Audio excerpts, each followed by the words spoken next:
ओम नमः शिवाय। ओम नमः शिवाय। ओम नमः शिवाय।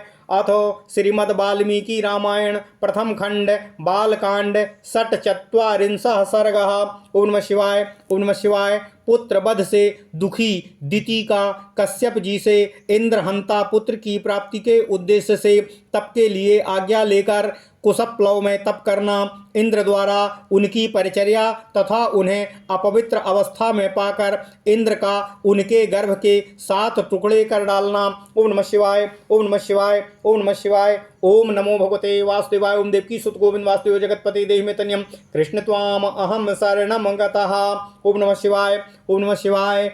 हतेषु तेषु पुत्रेषु दितिः परम दुखितः मारीचं कश्यपं नामो भर्तारामिदं ब्रवीत।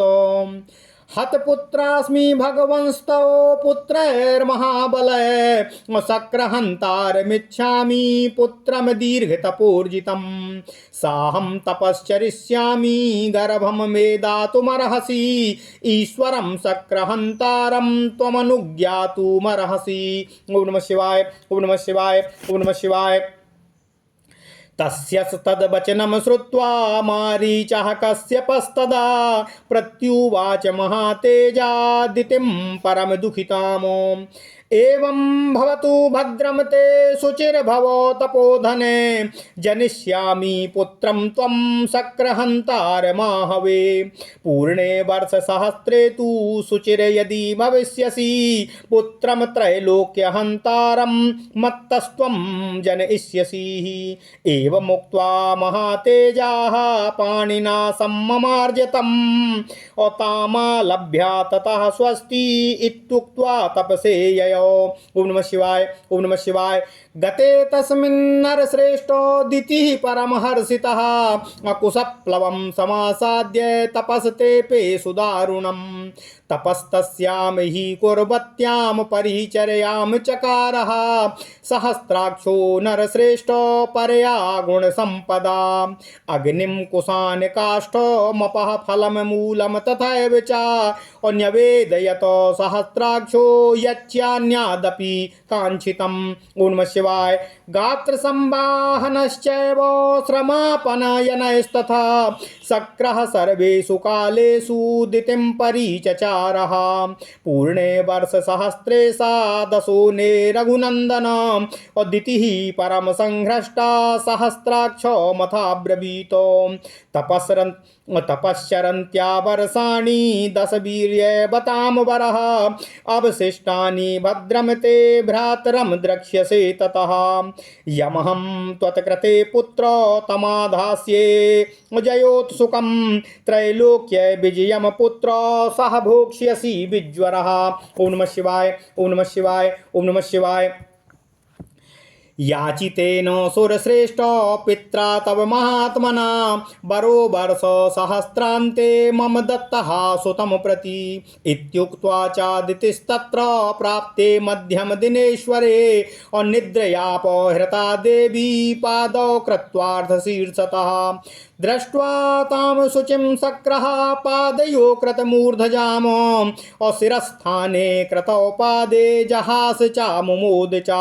तस्या शरीर विविरं प्रविवेश पुरन्दरः गर्भं च सप्तधारामोचिच्छेद परमात्मवान्। ओम नमः शिवाय। भिद्यमानस्ततो गर्भो वज्रेण शतपर्वणा रुरोधो सुस्वरं रामं ततो दितिर्बुध्यताः। मारुदो मारुदश्चेति गर्भं शक्रोऽभ्यभासत अववेद च महातेजा रुदन्तमपि वासवः। नाहन्तव्यम् अनाहन्तव्यामित्येव दितिरब्रवीत निष्पपात ततः शक्रो मातुर्वचन गौरवात्। प्राञ्जलिर्वज्रसहितो दितिं शक्रोऽभ्यभासत अशुचिर्देवी सुप्तासि पादयो कृतमूर्धजा।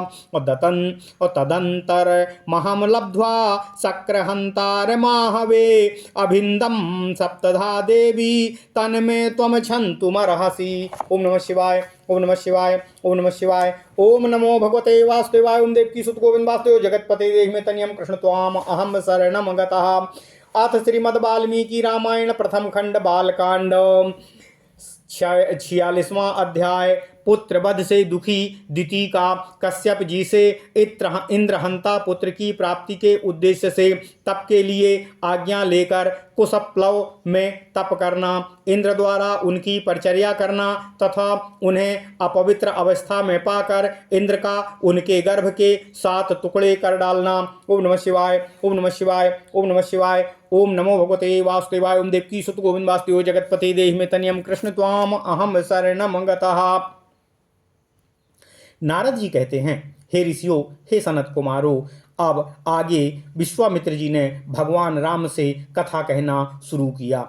विश्वामित्र जी बोले, हे राम, दिति द्वारा अपने पुत्रों के मारे जाने पर दिति को बहुत ही दुख हुआ।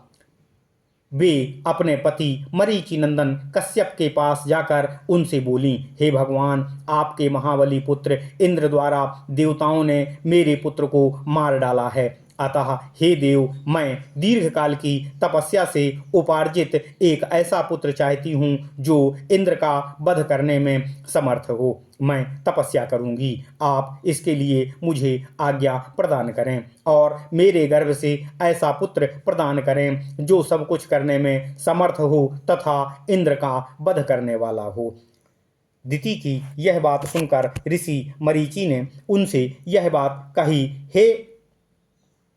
यह सुनकर महातेजस्वी मरीचि नंदन कश्यप ने उस परम दुखनी दिति को इस प्रकार उत्तर दिया, हे तपोधने, ऐसा ही हो, तुम शौचाचार का पालन करते हुए अपना तप पूरा करो, तुम्हारा भला हो। तुम ऐसे पुत्र को जन्म दोगी जो युद्ध में इंद्र को मार सकेगा।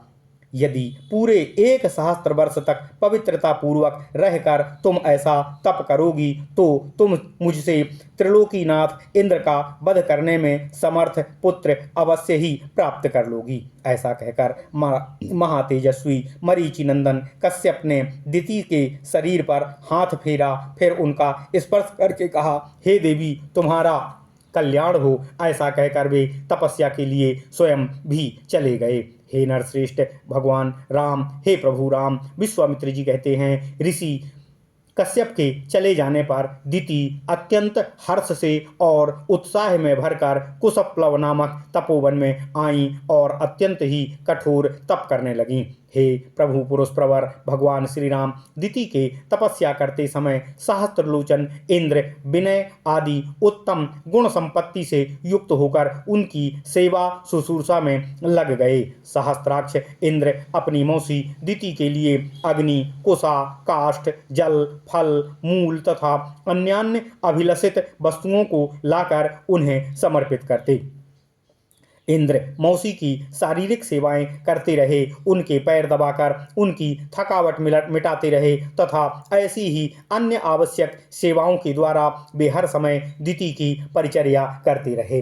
हे रघुनंदन, जब सहस्त्र वर्ष पूर्ण होने में कुल 10-12 वर्ष बाकी रह गए, तब एक दिन दिति ने अत्यंत ही हर्ष में भरकर सहस्त्रलोचन इंद्र से कहा, वास्तव बलवानों में श्रेष्ठ वीर, तुम मेरी तपस्या के केवल 10 अब मेरी तपस्या के केवल 10 वर्ष ही शेष रह गए हैं। हे इंद्र, तुम्हारा भला हो, 10 वर्ष बाद तुम अपने होने वाले भाई को देख सकोगे।